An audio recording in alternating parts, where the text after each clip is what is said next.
Hello, good morning, everybody.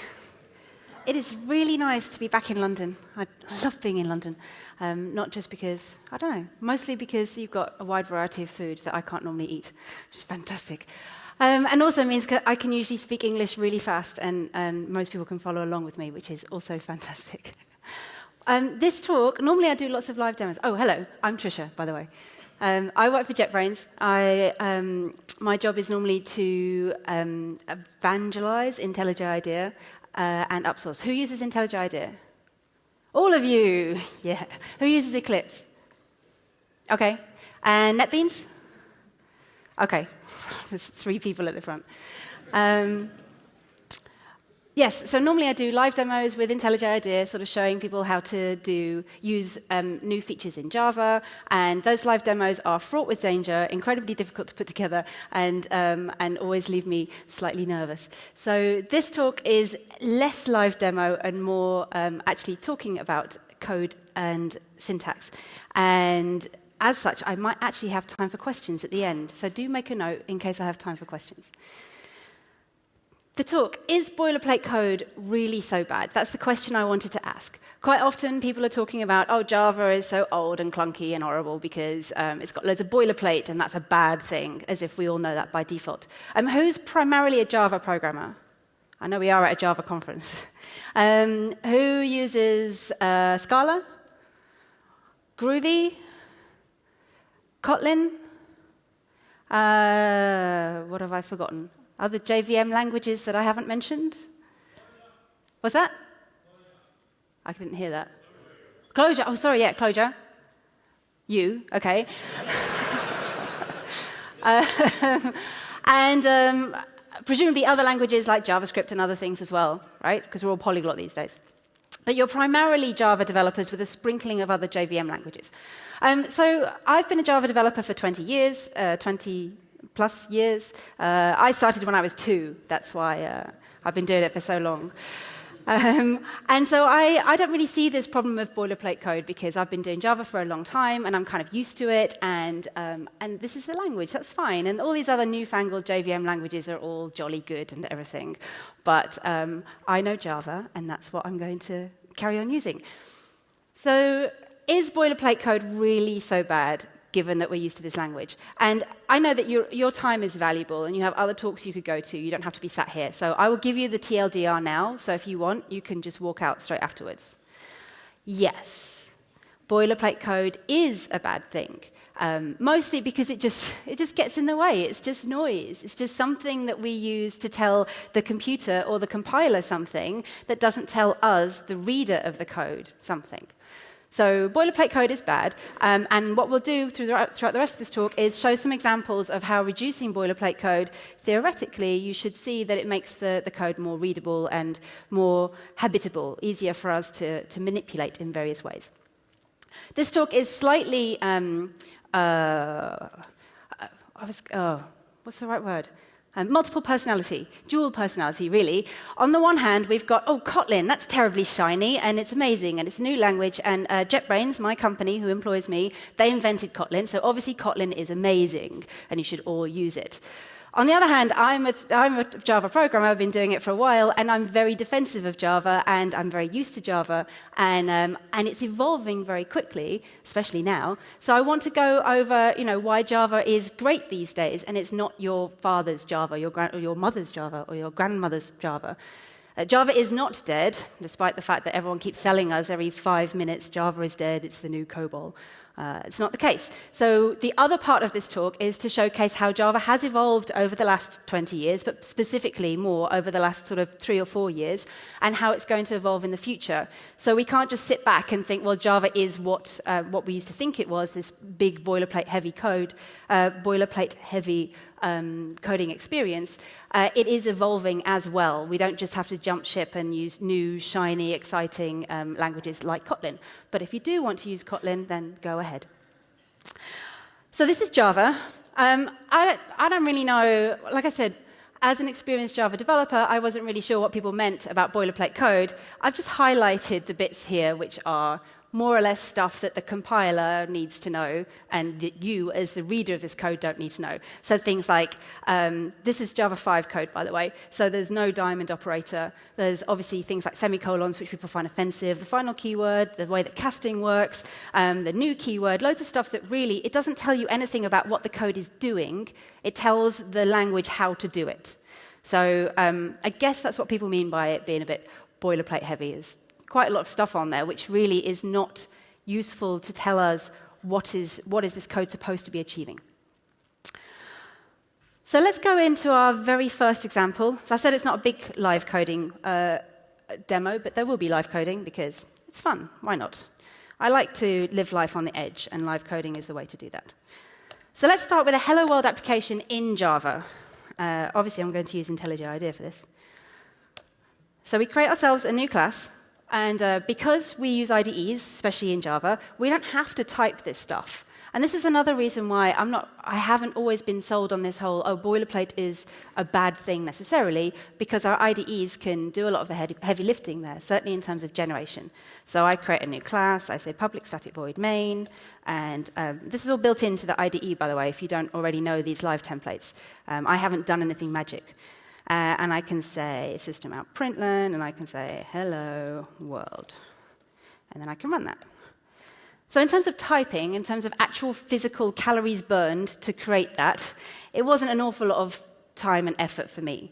So in terms of writing code, boilerplate doesn't necessarily get in the way. However, when you're reading it, there's an awful lot of stuff in there that you don't really need to figure out what it's doing. All you really care about is probably this bit. The rest of it is just noise that our brains filter out. So as a counterexample, let's look at Kotlin. So we create a Kotlin one. We'll call this main. And then I can say I create a new public static void main function.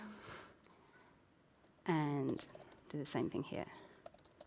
The nice thing is it's actually the same live templates, the same shortcuts, and you get the same thing. So there's marginally less code in Kotlin. For a start, you don't need to have a class. You can write a script if you want. You can just write a series of functions, because not everything is always going to be a class whenever you're writing your own code. You don't need system.out.println, because I'm not really sure why we need that. The whole syntax around just printing something out. You also don't need semicolons. I don't feel too strongly about semicolons, but lots of people despise them. So compared to Java, the Kotlin example is a bit cleaner. It's a bit shorter. It's a bit easier to write. It's fundamentally sort of the same kind of thing, though. And then we can go one step further, and we can say, well, we're using Java 9. Actually, I'm using Java 10. We're using Java 9, so we can use the REPL, which in this case, there's a JShell console built into IntelliJ IDEA, but I could just as easily have run this from the terminal. And I can say system.out.println. Hello. And although IntelliJ has given me a semicolon, I don't need one. And then I can print that. And I can run that from the REPL. So I've just got rid of all of the ceremony around building up a class, and the REPL is there to help us to actually play with stuff, try stuff out, see if it works, script things, and it can just get rid of a lot of the noise that we don't really need. So in this case, I think this is an example here where Java is really evolving to try and take away stuff that we don't always need. The REPL is one of those examples. We don't always need to, if we're trying something out, we don't need a class with methods and all of this stuff. We can just try it out on the REPL. On the other hand, if you are going to create, if you want to create it as code, then the Kotlin code is a bit prettier, arguably. I don't know, I feel really defensive about Java, so I feel a bit split personality when I give this talk. So in the Hello World application, you can see that the classic Java Hello World is there's an awful lot of noise there just to say hello. But that's not really what we do in the real world. That's not what we write when we're writing our microservices, architecty, amazing big bank application, or whatever it is we're working on. So it's not really a real world example. Let's look at some real world examples of the types of code that we might be writing every day. In Java 5, in the olden days, who's using Java 5? Thank goodness. Java 6? Are you Android? Oh, Sorry. Java 7. No one's using Java 7. One person's using Java 7. Java 8.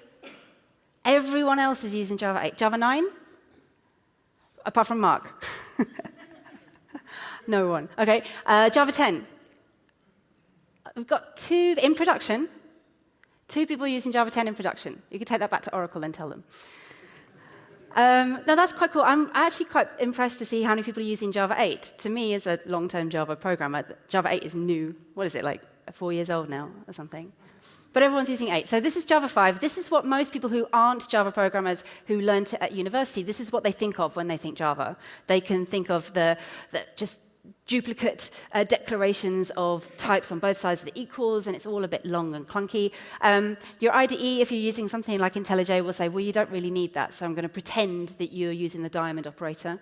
In Java 7, we actually got the diamond operator, so it said you don't have to duplicate this information because you've already said it once, you don't have to say it twice. The Kotlin version is a bit shorter because you can say var instead of declaring the type. And you don't have to say new, because, like, you know it's the constructor. It's got the name of the class. And there's no need to say new. And you don't need a semicolon because, I don't know, people feel strongly about semicolons. I just get the IDE to complete that stuff, so I don't really care one way or another. Of course, for the 2 of you who are using Java 10, the Java 10 version looks quite a lot like the Kotlin version. So the language is evolving to kind of keep up with some of the trends and some of the things that other languages are using successfully, some of the things that developers have said they want to see in Java. So you can say var as well. You can say, in Kotlin, you can say var and val. So var is your variable, val is your, I can't change this. In Java, you get var or final var for the same thing. And so the Java 10 version looks quite a lot like the Kotlin version. There's not a lot of difference, apart from integer is a longer word in Java. And we've got the new keyword. Of course, you could be tempted to say, well, why don't I combine this with a diamond operator so that I don't have to type anything? Well, the answer is, if you do that, you get a hash map of object to object, because you've got to put the type information somewhere. It's not just going to guess for you, sorry. So you have to say integer to customer in this case. Data classes. Oh, this is my favorite. This is something you just get used to doing as a Java person. You don't think about it. So let's create a new customer. And my customer is going to have a private final string name. It's going to have a private final int age. And then I get IntelliJ to do all of my heavy lifting for me, because that's what you use an IDE for. I'm creating a constructor which passes in parameters for those. I am going to create getters, not setters, just getters. I'm going to create I'm going to create a toString because I actually want to understand what the values are when something goes wrong, especially when I'm testing. I'm going to create equals and hash code. And next. And this is a Java data class with 2 fields. It's 51 lines long. And when we're doing this sort of thing, even people like me go, it's a bit much, really, isn't it? It's quite a lot just to be able to have some getters, some setters, a toString, a hash code, and it's all the stuff you generated from the IDE anyway, so it's all the defaults quite often anyway. Of course, when you're reading it, because of course reducing the boilerplate code is not about the increasing writability, because as you've seen, you can just generate all that stuff. Writing is not too much of a problem. It's about the readability. So you could just like minimize all of that. That's fine. So I don't care about those things. I can see I've got getters, setters, toString, hash code, and that's fine. But not only is it a lot of code, if someone has decided to deviate from the defaults that were generated, like your getters actually do something, do some calculation, or your equals is a slightly different, does some slightly different comparisons, for example, you have no idea when you see this class if that's the case or not. You don't know if this is auto-generated code or if this is custom code. You don't really know the subtleties around this code. You can't see it instantly. So that's kind of one of the downsides here about these sorts of classes. You could argue that this is an anemic domain object and whatever, but we do use these sorts of things, especially for like data transfer and that sort of thing. Sometimes we just have a bean with some values in, and that's what we've got. In Kotlin, you can say, I want a new customer. Let's have a new customer, Kotlin. I'm going to create a class this time. Whoops. And I'm going to say this customer it takes a val of name, which is a string, a val of age, which is an int, and this is a data class. Get rid of those things, and that's it. That's exactly the same thing in Kotlin. It's not 51 lines of code, it is 4, and only because I put a break here. It does exactly the same thing. You've got the same semantics around the toString, the hash code, the equals, the getters. Because I've said val, it's just got getters. If I said var, it would have getters and setters.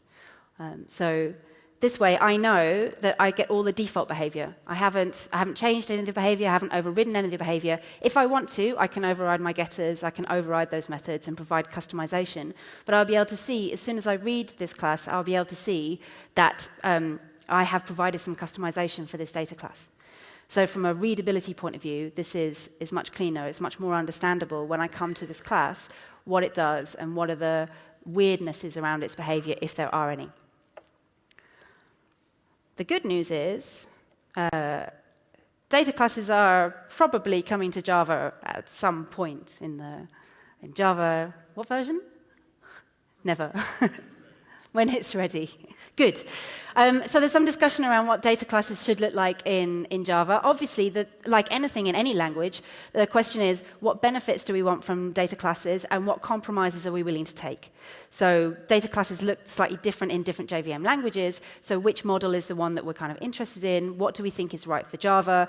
Don't break backwards compatibility, blah, blah, blah, all that sort of thing. But it is a discussion which is going on. So if people are interested, then it's on it's in the Amber project, Project Amber, so that's where to go and find out what's going on there. Casting. So all these examples are examples where I feel a bit apologetic for Java. Yes, this is Java.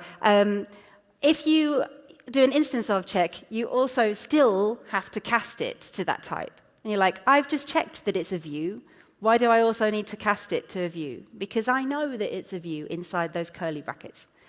And in Kotlin, if you say, is it a view, then the fact that it's highlighted in green, which you can sort of see, is IntelliJ saying, by the way, this is kind of magically casted to view. So you can now behave inside those curly braces, you can treat it as a view. You don't have to cast it at all, which is nice. Or you can even do, if the view could be null, then you start doing you can do it all on a single line if you use this magic question mark to figure out, is it null, is it not, which we'll look at in a minute when we look at null handling. So you can take all of that, all of the boilerplate around the instance of and the casting, and then do this, just get rid of all of that and just say, look, if it's a view and it's not null, then call initialize. So it's a bit easier to figure out what's supposed to be going on there. And obviously, if it's not, then don't do that. No problem. Speaking of nulls, this is, pretty much, it's nearly genuine code from a Java project. If your customer is not null and the name is not null, then go away and figure out, does the name start with an A, and maybe throw an exception or do something based on that. So you have to do some null checking there. With Java 8, obviously, we got optional. So optional allows us to do something more in a more functional style with nulls, which took me a little while to figure out. I haven't got my head around optional at all. I keep trying. It just doesn't fit in my brain properly. I don't know why. So let's assume we pass in optional as a parameter there, which IntelliJ says you shouldn't really do because you shouldn't use optionals as parameters, but that's obviously another story. Then you can do a flat map and a filter, and it is present, and you can kind of do the same operation without having to do actual null checks using optional. With Kotlin, the default is you don't have null values. Your objects don't have nulls. We just say, look, null was a mistake. You don't have nulls. And so you never have to do the null check. because you will assume you always have a customer, it always has a name, and then you can do the test. Of course, Kotlin is designed to be fully interoperable with Java, so if you're calling, if you pass in a Java object there, that Java object could have nulls. So obviously, you're still going to need to do some null checks inside Kotlin. So what do we do? Well, this is where we start using the question mark, the Elvis operator. So the question mark says, you can carry on doing this operation if it's not null. Otherwise, you just don't get as far as it starts with. It just ignores it if it was null. So it's a much more succinct way of saying the same thing. I kind of found Kotlin's attitude towards nulls a little bit difficult when I first started working with it because it's so strict on nulls that especially if you've got an old code base that has evolved gently over time and might not be fully rigorous in the way it was designed, you have no idea what was null and what wasn't null, and you end up putting question marks all over your code base because you're like, I have no idea if it's null or not. And I found that kind of difficult to get to grips with. But of course, the real problem there is that in the original code base, I didn't know what was null and what wasn't null, which is not easy to reason about. So the fact that I had to put all these question marks everywhere, or in the old code base, null checks everywhere, was a sign of a design smell anyway. Because certainly inside my core domain, I should know whether something is null or not. I shouldn't really allow nulls at all in there. I should only be doing those checks around the outside of my system so that I have more control over what's going on the inside. So the Kotlin way is it's quite strict, but it's also good practice just to not allow nulls anywhere. Switch statements. The original example I shamelessly stole this from had a switch statement like this in, and I thought, yes, but we don't write switch statements in our code because, well, A, they're ugly, and B, it's a sign you're probably doing something wrong. You should be using polymorphism, or your design should be cleaner, or whatever. It's just a complicated if statement. Does anyone here have switch statements like this in their code bases? Yeah, some, but not loads, right? Because it's not really something you do. But where you will find them is usually at the edges of your system, again. So something comes in from a database, from an external system, from a user. You're going to do a bit of parsing, validation, and then turning it into something more useful inside your own domain. And that's where you're probably going to have switches. And this is an example of that. So let's say a user has input a URL with a port number. Then I need to parse that port number, turn it into an integer, and then I'm going to perhaps put it through this switch statement and figure out, I want to know what port type it is. So I have to have a variable right at the top, which I initialize, and then I have to do things like I can assign different values to the same thing. So I have 80 is HTTP and 8080 is HTTP, for example. And then if I have anything more complicated, like I'm checking ranges, I actually have to put if statements inside my default, which starts to get a bit like, oh, this is not really very cool. There are obviously lots of different ways of doing this, but this code is not unusual when you're doing validation or checking stuff at the edges of the system. In Kotlin, they kind of embrace the fact that this is going to happen, particularly in my experience, I found this sort of thing in Android apps, because again, it's the sort of thing where users put stuff in. So Android apps are doing a lot of figuring out what's coming in from various places, sorting out that data, and then doing something useful with it. And of course, Kotlin plays very nicely with Android, so I guess that's another place where you're going to end up seeing this sort of syntax. And this is what you get for a when statement in Kotlin. Firstly, you can assign it straight away to the type. You don't have to initialize a variable. You can put multiple values on one side and say that they all map to HTTP. You can use ranges. And you don't have to put in just a single type, like an integer. You can say, look, if it's not an int, then throw some sort of exception, or if it's a string, do this, or if it's whatever. So you can be much more flexible on the left-hand side and do different things on the right-hand side. And you don't have to have like the breaks and the returns and that sort of thing as well. So it's just a bit cleaner. And I don't have a thing in here, but this sort of thing conversations are going on right now about how to introduce something similar in Java. So switch expressions, pattern matching, all of that sort of thing. There's a number of different things which are interrelated to try and give us this kind of syntax in Java in the future when those guys have decided what's the right way to do it. Because things like switch statements, they are ugly, but they're not really going away. They do serve a purpose in our code. Default parameter values.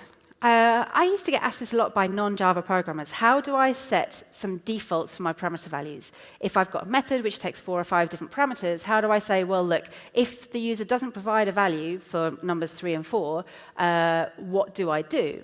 And the answer is method overloading, right? And that's what we do. We have the same method with a different number of parameters, and then they can pass in the default, in this case, the empty string for prefix and suffix if necessary. In Kotlin, you can have a single method, and then you can tell, when you're defining the parameters for that method, you can say, these are the defaults for those parameters. And not only is that kind of useful, it's very readable. You can just see it in one place. You don't have to drill down to all the different methods to figure out what are my default values if I don't pass this value in. It's just right there in the method signature. As an aside, I also quite like the way that you can put the named parameters into the println so that you can see that it goes the order of prefix, message, suffix, rather than the format syntax where you have to put things in order and then hope that your variables are in the right order as well. One of the problems with method overloading, can anyone see the deliberate mistake in the Java code?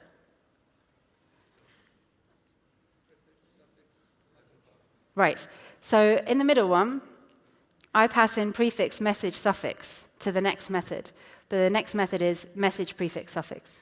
Because they're all the same type. So it's granted, if they're different types, you don't have that problem. But it's very easy to accidentally switch these things around. It's a bug that's difficult to see unless you've got unit tests and things that are going to figure that thing out. So the Kotlin approach just makes it's easier to read, it's easier to see at a glance what's going on, and it reduces some of these silly but easy bugs. Ranges. This is somewhere where the Kotlin developers tell me, oh, everything's so much better in Kotlin because we can do ranges. And Groovy as well, you can do the ... and you can get ranges. But in Java 8, we can do ranges, so we're not that backwards. We can create a range of numbers. You can use it, for example, you can create an int stream, which is a range of 1 to 100. Kotlin, you can use ... OK, it's shorter syntax, fine. It's lovely. It's very nice for you. And then if you're using Java 10, you can cheat. You can put var in front of it, and then you can also cheat and use a static import. So it's not that bad. It's basically the same thing. It's just because we don't have the 2 syntax. So you can do that in Java. So moving on in a similar kind of area, we've got collections. This is one area where I spent a bit of time looking at it because we had some new features come into Java 9. What I used to do a lot, especially in test code, but also in production code, you create a list of set values. For example, you say arrays.asList, you pass in some customers, and you say, great, now I have my immutable list of customers. Because you can't add things to that list, so you think it's immutable. But it's not immutable, actually. You can replace those values, so you can switch things in and out. You can't add to it, but you can edit the values in there. So what you really wanted was an unmodifiable list as list, which is it's a bit nasty. It's OK. In Java 9, you can say list.of. So that's great. So now it's much easier for us to just create lists on the fly. This I've used all the time. For lists, it's useful. For sets and maps, it's super useful because we just couldn't do this before. So it's really nice. You just create immutable collections really easily, just kind of shoving in a bunch of values. With Kotlin, it's basically the same thing. You can just say list of with val. And of course, with Java 10, we get to add the var keyword as well. So somewhere where some of the other languages were kind of like ahead, Java's kind of it's right there. So you can just do the same thing in Java that you can do in Kotlin. Lambda expressions. So I'm going to go through this example here. I'm happy if people kind of... Oh, no, I'm going to come to that in a minute. Sorry, I've completely forgotten. I've simultaneously had too much coffee and not enough coffee. So I'm going to talk too fast, but I don't know what I'm saying. So feel free to stop me and say, this makes no sense. people are wrong when they say that Lambda expressions came to Java in 8, because we had Lambda expressions. They were called anonymous inner classes, and we loved them, and we used them all the time. No, we didn't, because they're ugly, because they're horrible. We might use them for action listeners and stuff, but we didn't write this code because it's like 6 lines of code to say, I want to pass in that string. So in Java 8, we got Lambda expressions. It's great. I've purposefully cut it off the end because it's really going to be 1 line of code. In Kotlin, we can shrink that down even further. The syntax is slightly different. It's more similar to the way you might see it inside in Groovy or something like that. So you don't need your parentheses for the method because you're only passing in a Lambda expression. So you don't need round parentheses. You just have the curly parentheses, which says this is a Lambda expression. And then because you're not passing in a parameter, well, here we have a parameter which is event, but we're not using it. So the Kotlin one says you don't need your arrow, you don't need to pass in that parameter. It's inside the curly braces, so this is the body of your Lambda expression. So it's much more succinct. In some version of Java in the future, you'll be able to say, I'm not using this parameter, so I'm going to declare that explicitly by putting an underscore there instead, which is a bit shorter, but it's not quite the same thing. So I find the Kotlin Lambda expressions and the Groovy ones a little bit difficult to read because it uses the curly braces, and then I have to get my head around it. But it also does make it easier to do things like create DSLs and things like that, so you can do some quite cool stuff with the syntax. You could probably do the same thing in Java. It's just that the syntax in Groovy and Kotlin is just a bit cleaner for that kind of thing. Oh yeah, so underscore, great. Functional parameters, which is where you declare a method which is going to take a Lambda expression. This is something which really I couldn't get my head around when I was looking at the Kotlin examples because I couldn't figure out what it was doing differently. So let's see if I can step through the examples so I can get through it. Let's say that you have a method called get which takes a Lambda expression. In this case, it takes a request and a response and then does something with that request and response. So this is how you call the method get. Now, how you declare the method get is that Lambda expression has to be an interface, and it has to be a functional interface. So you don't have to have the annotation functional interface, but it has to be an interface with a single abstract method. And that is something that can be represented as a Lambda expression. So here I've said, you're going to give, when I declared my get method, I said, you're going to give me a root handler, and this root handler has a method which takes a request and a response. And if you want, you can declare that as a Lambda expression, which takes a request and a response and does some stuff. If you want to be a bit more idiomatic, if you want to use the built-in stuff in the language, then what you say is my get method is going to take a by consumer, and you give it the 2 types. The by consumer is the request and the response. And that will be, you will pass that in as a Lambda expression. And when I was getting to grips with Java 8, I was like, I don't really understand what a by consumer is. I don't know what that is. But what I do when I'm actually using methods which take Lambda expressions is I use the magic incantation of Control, Shift, and Space in IntelliJ. And IntelliJ says, this is probably a Lambda expression which looks like this. And you're like, oh, cool, OK, do that for me. And then I'll figure out what I need to do. So the by consumer. In Kotlin, the way they do it is that they say, look, if I'm expecting a functional parameter, if I'm expecting a Lambda expression, I'm going to express that as a Lambda expression in the parameter when I declare the parameters. And that makes more sense, really, because it's more readable. You can read that and go, oh, OK, then I will pass in a Lambda, which takes a request and a response. Unit is the equivalent of void, so it doesn't return anything. It just does something. So that's it's the same thing, but it's just the readability there is much higher, I think. But yeah, I just kind of found that weird to get my head around because I was like, what's the big deal here? But it's because you declare your parameter type as the Lambda expression in the shape that you're going to pass it in. It's much more readable. Navigating collections. So the other big feature for Java 8 was streams. And so with Java 8, you can do a filter, a map, a collect, this kind of functional style programming. I don't really like the term functional style programming because I think everyone starts thinking about monads and then someone has to explain monads and you're like, I don't care about monads. All I care about is finding one value in a collection which matches some criteria, and that's what we're doing here. So we have some customers. We filter by anything which starts with the name starts with an A. We get their email address and collect that into a new list of emails. So this gives us a list of emails of everyone who begins with A. And in Kotlin, you could do that by saying, directly on the customer's collection, you just say filter and map. You don't have to call a stream, you don't have to call collect, and you'll get your list of emails.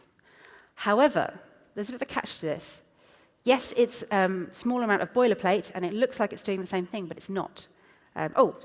Yes. Because you're only passing in one parameter, you can just use the magic incantation it instead, the same as you can in Groovy. And so you can just reduce all the boilerplate there. But that's not doing the same thing, actually, as the stream operation. So if you want to do the same thing as the stream operation, you have to say as sequence, and you have to say toList. And the reason is because streams are lazily evaluated. So when you say filter, map, reduce, blah, blah, blah, you're building up the recipe of the operation you want to do, and the operation is only done when you call the final terminal operator. So only when you call toList does it actually go away and do that. And that allows it to potentially optimize those operations. The second example of the Kotlin one, the filter and the map, they're eager.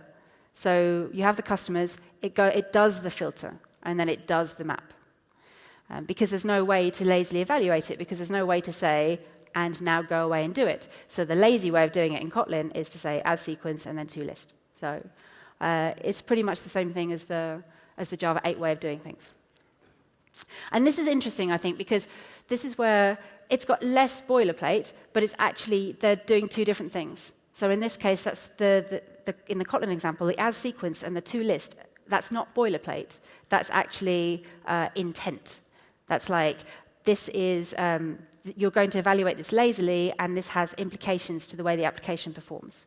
So it's not noise, it's an important part of how the application performs. Oh. I've got loads of time left for questions. I must have been speaking really quickly. In summary, Kotlin is better because it's easier to write.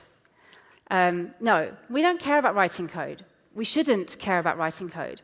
I know that there are plenty of companies who think that what we do is we sit at the keyboard and bash away code, and the bottleneck is the keyboard, and it's so hard to write code because we're typing so fast all the time, which we're not, because we're telling IntelliJ to just type it all for us.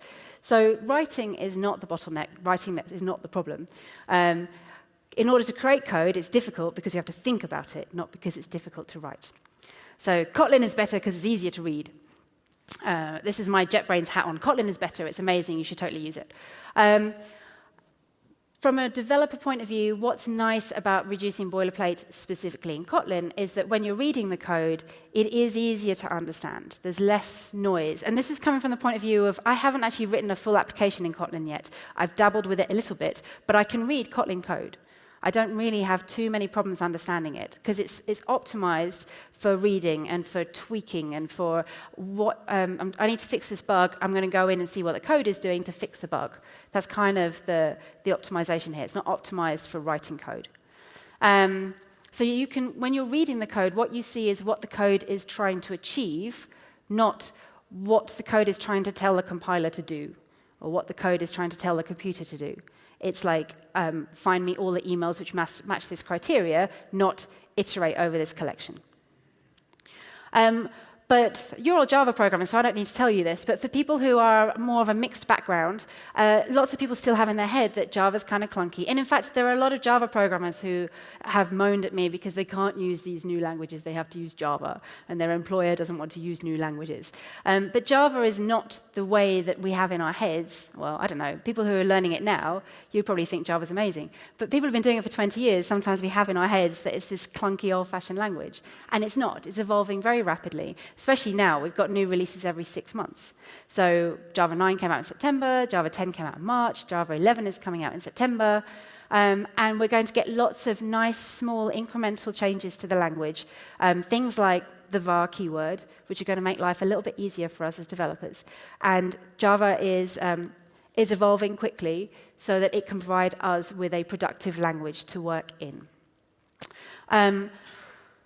I've talked about how readability is important in the code and how reducing boilerplate code can help improve readability, but readability is not something that you can kind of shove code through a machine and it will give you a readability score. Readability is a subjective thing.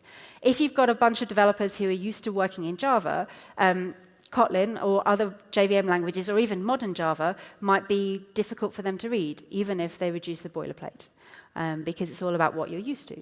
So readability, if you want to optimize for readability of your code base, you have to know what readability is for your team members. Like, what looks more readable to a JavaScript developer is not the same as someone who's been doing Java for 10 years. So optimizing for readability means you have to understand who is reading the code and what they think is readable. For example, who struggled with streams when they first looked at the streams API? Like everyone, right? Because we were like, what is this? This makes no sense. What's a reduce? I don't know what reduce is. Optional. Anyone struggle with optional? Like everyone, right? Like the rest of you are lying. So readability is something that takes a bit of getting used to in some cases. All the resources for this talk are available at this URL. I've got links to, obviously, the various Kotlin features I've demoed, links to the various Java features and which versions they came in, links to some of the future Java stuff. So when I talked about underscore in Lambda expressions, the Project Amber, a lot of the stuff in there that's up and coming in some future version of Java, that's all referred to there. The slides will be available there, and when the video is posted, the video will be available there.